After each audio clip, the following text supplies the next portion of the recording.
Actual में क्या है, जिंदा अंबेडकर कम खतरनाक थे, मरे हुए अंबेडकर ज्यादा खतरनाक है।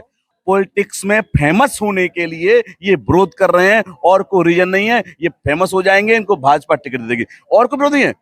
ये रामायण में लिखा है, ढोल गमार सूद्रो पशु नारी तारण के अधिकारी। इंदिरा गांधी ने खुद कहा कि देश की प्राइम मिनिस्टर बनी हूं तो वो डॉक्टर बाबा साहब की वजह से बनी हूं, और बाबा साहब नहीं होते तो आज मैं प्रधानमंत्री नहीं बनती, मैं ही कहीं गोबर डाल रही होती। तो सुनील सिंघानिया। क्या कहेंगे आज भीम आर्मी के जो प्रोग्राम होने वाला है उसको लेकर क्या कहना चाहिए?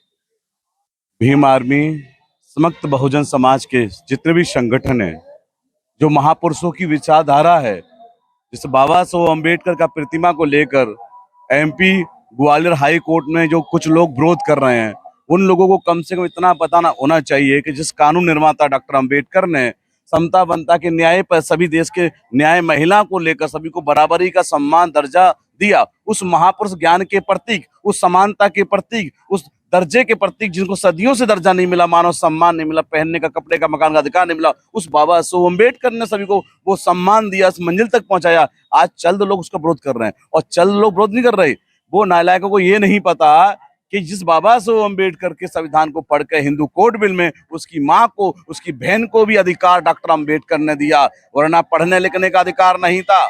ये रामायण में लिखा है, ढोल गमार सूद्रो पशु नारी तारण के अधिकारी। इंदिरा गांधी ने खुद कहा कि देश की प्राइम मिनिस्टर बनी हूं तो वो डॉक्टर बाबा साहब की वजह से बनी हूं, और बाबा साहब नहीं होते तो आज मैं प्रधानमंत्री नहीं बनती, मैं ही कहीं गोबर डाल रही होती। तो जिन लोगों को जो एडवोकेट बने हैं, एडवोकेट, उनको कानून का ज्ञान है, पर लेकिन उनको ये पता होना चाहिए, वो मात्र केवल इसलिए विरोध कर रहे हैं कि वो बाबा साहब अम्बेडकर जो थे वो एक अनुसूचित जाति के थे, और को नहीं है। और जो एक बार डॉक्टर अम्बेडकर पढ़ ले, भाई साहब मैं आपको गारंटी से कहता हूं, जो बाबा साहब को पूरी तरह पढ़ ले, वो दोबारा डॉक्टर अम्बेडकर के नाम पर कभी गलत नहीं बोल सकता, या किसी भी जाति धर्म का हो। क्या कहना चाहेंगे आज प्रतिमा को लेकर पूरे देश में माहौल बिगड़ा हुआ है? केवल भीम आर्मी और आजाद समाज पार्टी ही संघर्ष कर रही है, बाकी और पार्टियां और दल कहाँ हैं इस समय? देखिए, पूरे देश में पहली बात तो माहौल नहीं बिगड़ा है। वो लोग जो संविधान को मानने वाले, जो समानता में विश्वास करने वाले, जो भाईचारे में विश्वास करने वाले, मोहब्बत का पैगाम देने वाले बाबा साहब अम्बेडकर की संतानें, उनके पुरखे, हम जो लोग हैं उनके वंशज, हम संविधान को मानते हैं, बुद्ध को मानते हैं, हम शांति प्रतीक तक अपने बाबा साहब की जो विचारधारा को हम घर घर पहुंचा रहे हैं। और बाबा साहब को हम सम्मान नहीं दिला सकते, हमारी औकात नहीं है, जो बाबा साहब हमको सम्मान देकर गए हैं, तो हम उस प्रतिमा को, ये नहीं कि वो प्रतिमा लगेगी तो बाबा साहब खुश हो जाएंगे, नथिंग, कि हम बाबा साहब की माला चढ़ा खुश हो जाएंगे। वो बात स्वाभिमान और सम्मान की है। उस महापुरुष की प्रतिमा का विरोध कर रहे हैं, जिस महापुरुष ने एड़ी की लेके बाल तक का अधिकार भारत को दिया। भारत के बाहर 140 विदेश कंट्रियों में बाबा साहब अम्बेडकर की प्रतिमा लगी है। अमेरिका सिंबल ऑफ नॉलेज कहता है उनको, पूरा देश नमन करता है उनको, पूरा वर्ल्ड नमन करता है। और ये दो पैसे के आदमी, ये कुछ नहीं है, ये मात्र पॉलिटिक्स में फेमस होने के लिए ये विरोध कर रहे हैं, और कोई रीजन नहीं है। ये फेमस हो जाएंगे, इनको भाजपा टिकट देगी, और कोई विरोध नहीं है, क्योंकि वो वकील खुद जानता है कि बाबा साहब की प्रतिमा राजी गैरराजी हाई कोर्ट में लगेगी। वो केवल केवल ओनली अपना फेस, चेहरा चमकाने के लिए एक ये भाषण, ये विरोध किया गया है, और कोई रीजन नहीं है करने का उन लोगों का। जगह जगह पर बाबा साहब की प्रतिमाओं को तोड़ा जाता है, ये जो मानसिकता है आखिर बदल क्यों नहीं रही लोग? एक्चुअल में क्या है, जिंदा अंबेडकर कम खतरनाक थे, मरे हुए अंबेडकर ज्यादा खतरनाक है। उनको पता है कि मूर्ति तोड़ के अपना विरोध निकाल रहे हैं, उनको ये सोचना चाहिए वो मूर्ति नहीं तोड़ रहे, वो तोड़ने से उसके समाज को जागरूक कर रहे हैं। ये जितना उत्पीड़न हमारा शोषण करेंगे ना, उससे 100 गुना हम लोग जागरूक। एक कहावत है कि जब तक लात नहीं पड़ती पिछवाड़े पे, अकल नहीं आती है।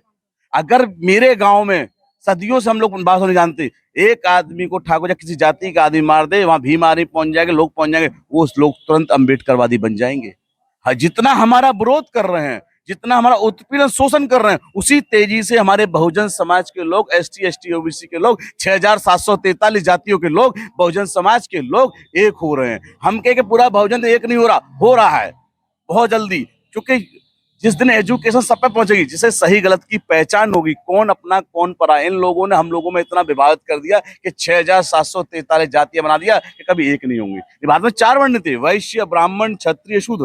ब्राह्मण ब्राह्मण हुआ, क्षत्रिय क्षत्रिय, वैश्य बनिया हुआ, जो चौथा वर्ण शूद्र है, उसी में 6,743 जातियां बनाकर एक बाप की औलादों को हजारों टुकड़ों बांट दिया कि ना कभी एक हो पाएंगे, ना देश के शासक बन पाएंगे। पर लेकिन हम कहते हैं बाबा साहब के वंशज पढ़ लिख कर अब एक हो रहे हैं।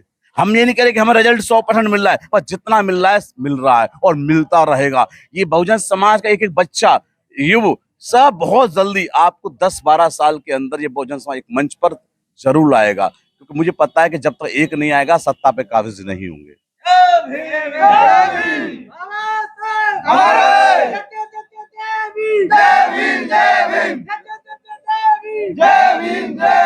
बहुत बहुत धन्यवाद साथियों। अभी हम इस वक्त आगरा में थे, होटल ओम साई में, जहां राष्ट्रीय अध्यक्ष विनय रतन जी मौजूद हैं।